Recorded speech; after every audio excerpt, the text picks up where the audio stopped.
there was a lot of pressure at the time on the members of parliament to switch sides, right? To start supporting the new selected prime minister rather than the prime minister who was in place at the time. And historically, that pressure would have been effective.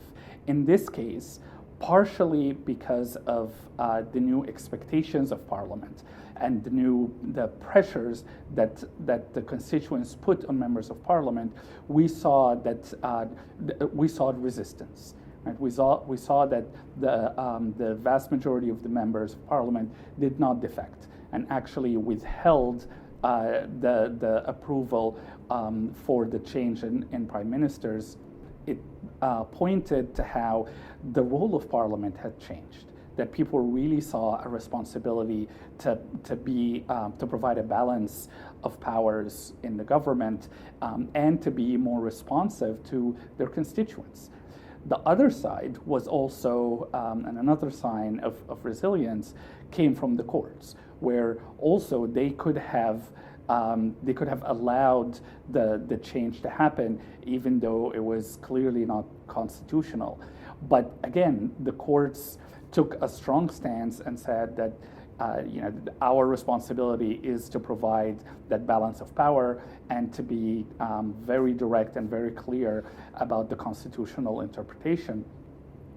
And therefore, they held to the expected interpretation of the Constitution, and ultimately that's what ended the crisis.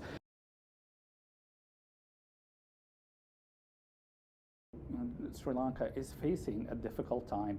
There are conflicts brewing, and if those aren't addressed soon and addressed at a really deep level where people's values and the way people engage with each other change, there's a real risk that it will turn into an all-out conflict. In every group, there are extremists who are near impossible to reach. But the vast majority of people tend to not be like that. They're people who truly believe that they are living their best life, that they are trying to achieve something important for themselves, for their children, for their history, trying to maintain the expectations and the loyalties from their past and previous generations and the struggles they went through. So understanding the pressures on people, understanding why it is they behave the way they do, and helping them understand how something that they've taken pride in, their sense of identity, their belonging to a group, the relative amount of power or influence they have in society, and when we're asking them to change, that's a high cost to pay.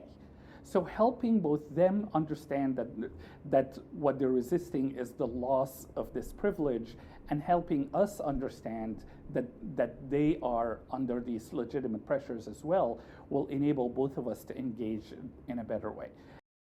So getting to the point of realizing that what has benefited us in the past is what's now standing in our own way, that's what allows us to engage in changing it.